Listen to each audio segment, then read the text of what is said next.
Shortly before Pesach, I had the schus to share a fascinating story from Eretz Yisrael about a frum fellow who had a non-religious co-worker who he was trying to get to put on tefillin. In the end, the two of them made a deal that the non-frum fellow would put on tefillin, and that gave the frum fellow the inner strength to be able to quit his habit. And he quit smoking cold turkey. We never know where our Yevayimayim videos end up. This video made it to a particular bacher who one night at 1 a.m. showed the video to his father. And that video changed his father's life.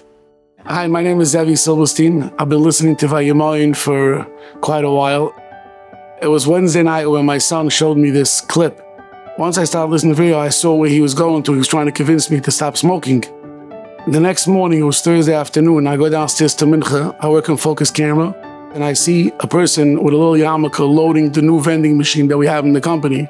I tell him, Joey, why don't you come to Mincha? He tells me, I don't do those things. I tried once, twice, it didn't go. Then he said, no problem, I'm going to come, but who's going to watch all my merchandise? I said, I'll get somebody to watch your merchandise. Sure, he comes into Mincha. In the middle of Mincha, my thoughts went to this video that I saw last night. I tell him, Joey, now that we did Mincha, how about putting on film? He says, Michael, you pushed me to come to Mincha. I'm not doing this film business. I said, no problem. I tell him, watch this video clip.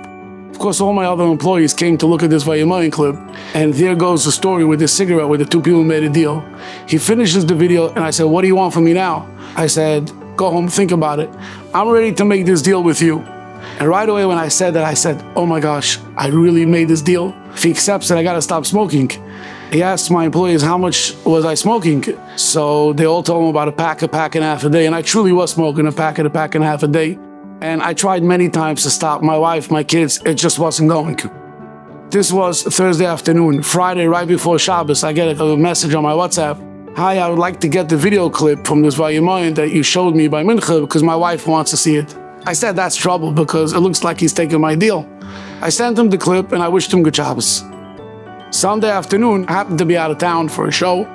Before we board the flight, I tell my wife, Rivki, go onto the plane. I think this deal is coming through and I just want to take 2 cigarettes, no rush, myself outside. I finish my cigarettes, I board the plane.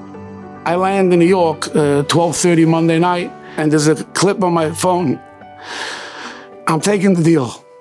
I said, wow, what do I do now? I can't smoke anymore. It was a pretty hot Tuesday, Wednesday, and it's about 61 days that I haven't touched a cigarette, thank God, and I'm really, really happy. Every day this Joey guy sends me a clip that he puts on film, but that gives me the ammunition and the kaiches to continue on throughout the day. I'm proud that I'm not smoking anymore, and my wife and kids are definitely happy. All from that one Vayimayim clip, 1:30, that my son Yankee showed it to me. Incredible. I want you to think about something. We're about 2 years into Vayimayim, hundreds and hundreds of absolutely amazing videos. And for each and every one of us, there was probably that one video that hit us at the core of our neshama. The question is, did we do what Zevy did? Did we find a way to turn that inspiration into motivation and then into real life-changing action? Because that's where Vayimayim has its power. That's where Vayimayim has its magic. Find your video, take that motivation, and change your life.